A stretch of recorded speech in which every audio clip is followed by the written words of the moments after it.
1906, 1907, 1908, and then later on in 1913-14, where he mobilized tens of thousands of Indians in protests against racist laws.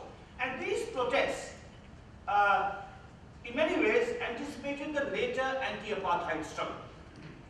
Gandhi's satyagrahas of the first decade of the 20th century were in many ways the first serious political opposition to the emerging apartheid regime.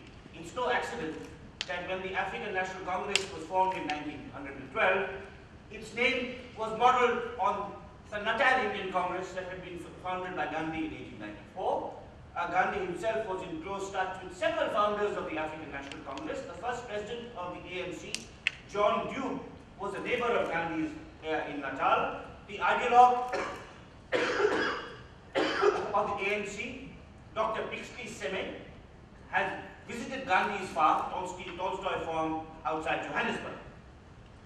Now, Gandhi goes back to India in 1915, and as my South African friends tell me, with some justifiable pride, you gave us a lawyer and we gave you a Mahatma. So he comes back to India in January 1915 with his political ideas largely formed, with the theory and practice of non-violent resistance of satyagraha worked out not only in his mind, but in actual popular mobilizations that he had led in Johannesburg, in Durban, in Natal, and so on. But now he comes to a much larger canvas. In South Africa, Gandhi was really a community organizer. He was the leader of the 250,000 Indians in South Africa. In India, he comes to become the leader of 300 million Indians in a mass campaign against British rule. And he organizes 3 great satyagraha campaigns.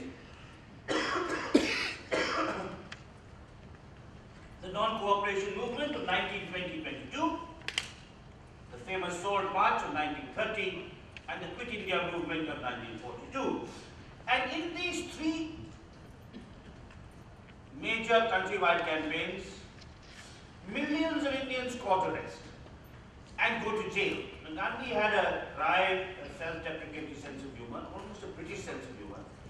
And he always, when he wrote his letters from jail, you write, of course, I don't know how many people write letters anymore, but I'm old enough to remember a time when I wrote letters, and my address would be on, somewhere at the top. And Gandhi would say, when he was in jail, his address would be from His Majesty's Hotel, 21st October 1932, and so on.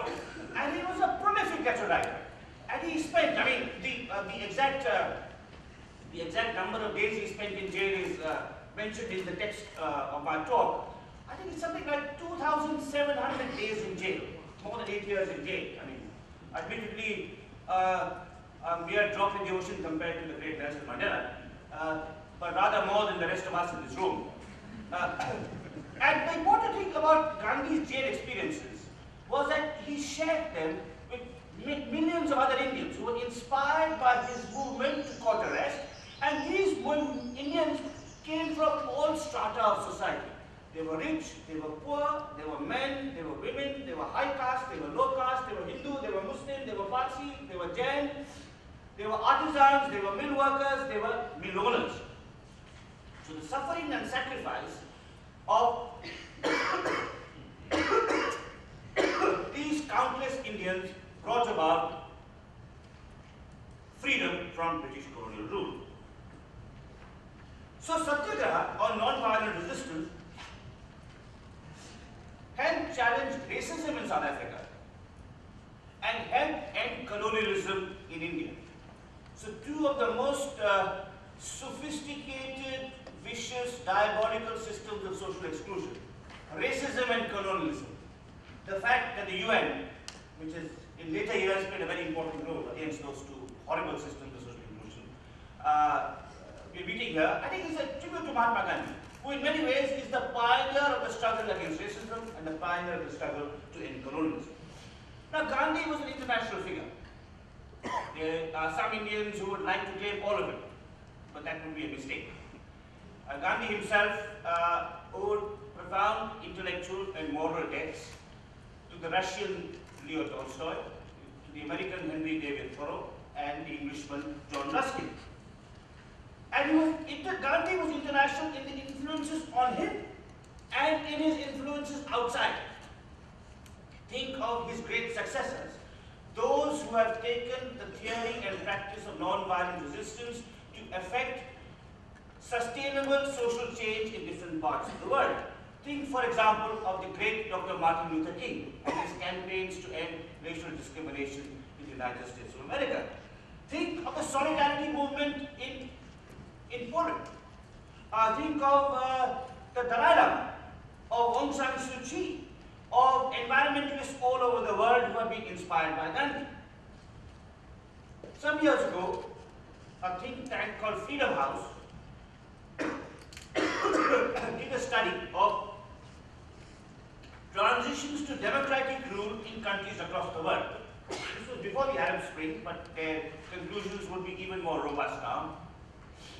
And they found that of some 90 transitions from authoritarian systems of rule to democratic and participatory systems of governance, 90 transitions that have occurred in different parts of the world in the 20th century, some 70 transitions had occurred through non-violent means, through strikes, blockades, demonstrations, hunger fasts. The methods of non-violent protest pioneered, promoted, articulated, refined, and made visible and effective by Mohandas Gandhi.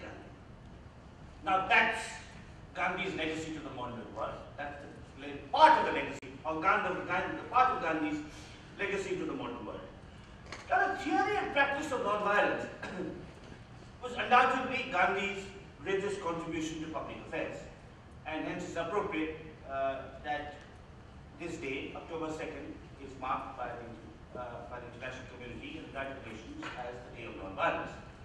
But there were other contributions as well. I would urge you, in the rest of my talk, to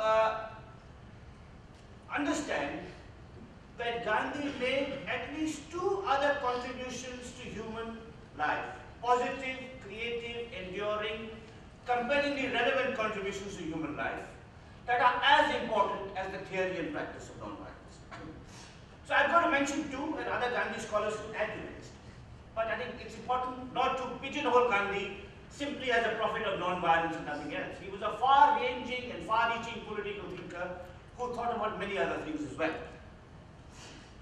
Now, one major contribution of Gandhi was to the theory and practice of interfaith harmony.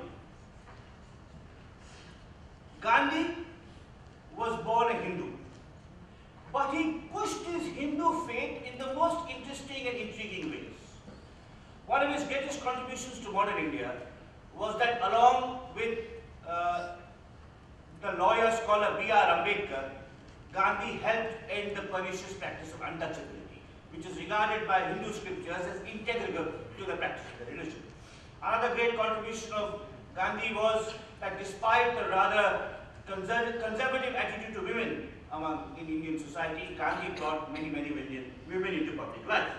But his most important contribution was to promote interfaith harmony and interfaith dialogue.